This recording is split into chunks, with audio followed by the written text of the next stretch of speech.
National conference के नायब सदर उमर अब्दुल्ला ने करगिल का दौरा किया। लद्दाख खुद मुख्तार पहाड़ी यानी LHDC के इलेक्शन की मुहिम के सिलसिले में वो करगिल पहुंचे। यहाँ हजारों लोगों ने उनका वालेहाना इस्तकबाल किया। द्रास में एक जलसे में शिरकत के बाद उमर अब्दुल्ला सैकड़ों गाड़ियों के कारकुनान के साथ इस कारवें के साथ करगिल पहुंचे। नासिर असलम वानी, आगा सैयद रूहुल्ला और दीगर लीडरान उनके हमरा मौजूद रहे। नेशनल कॉन्फ्रेंस करगिल के नायब सदर गुलाम रसूल नकवी ने लद्दाख के LG और 4 सेक्रेटरीज पर बीजेपी के इशारों पर काम करने का इल्जाम लगाया। उन्होंने कहा कि करगिल के लोग इसे बर्दाश्त नहीं करेंगे। उमर अब्दुल्ला ने कहा कि अब लद्दाख का कोई MLA या MLC नहीं होगा। उन्होंने लोगों से NC और कांग्रेस अलायंस के उम्मीदवारों को वोट देने की अपील की। उमर अब्दुल्ला ने स्मार्ट मीटर्स के हवाले से इंतजामिया को निशाना बनाया।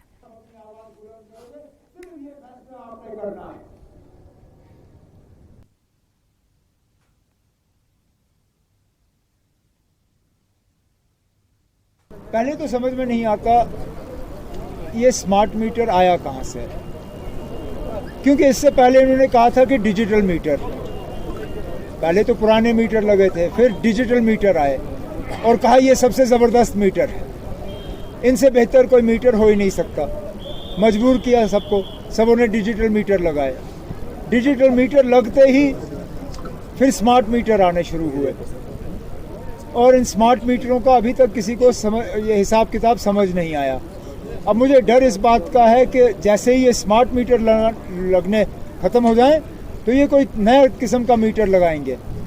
पहले तो मैं ये पूछना चाहता हूँ ना, इससे पहले जो डिजिटल मीटर लगे थे वो कहाँ गए, उनका क्या इस्तेमाल हुआ? क्योंकि उस पर भी पैसा लगा होगा। क्या हम मान के चले कि वो पैसा ज़ाया हुआ? बीजेपी करगिल में और डेवलपमेंटल बहुत सारी चीजें गिन रही है, इसको आप कैसे देखते हैं? और दूसरी जानिब उनके बहुत सारे मिनिस्टर्स आके ये बयान दिया है कि जो खानदानी पॉलिटिक्स है, खासकर नेशनल कॉन्फ्रेंस को, उसको खत्म करना है। खत्म करने की तो इससे पहले भी कोशिश की, वो तो सुप्रीम कोर्ट से उनको पता चला। 1 लाख रुपए का जुर्माना सुप्रीम कोर्ट से लगना ये कोई मामूली बात नहीं है। वो करते रहे कोशिश, हमें कोई उनसे डर नहीं है। जहाँ तक डेवलपमेंट के काम वो गिन रहे हैं, जितना हुआ हिल काउंसिल के तहत हुआ। हिल काउंसिल किसका था? कौन था हिल काउंसिल का चेयरमैन? किस पार्टी से ताल्लुक़ रखता था?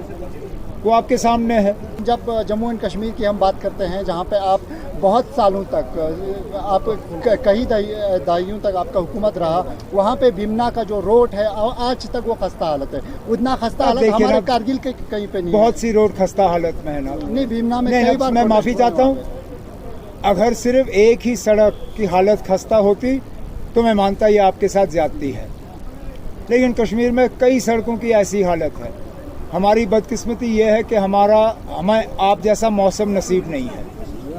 आपके यहाँ बारिशें कम होती हैं, आपकी सड़कों की ज़िंदगी जो है वो ज़्यादा बेहतर होती है। हमारे यहाँ बर्फ़ ज़्यादा पड़ती है, बारिश ज़्यादा होती है।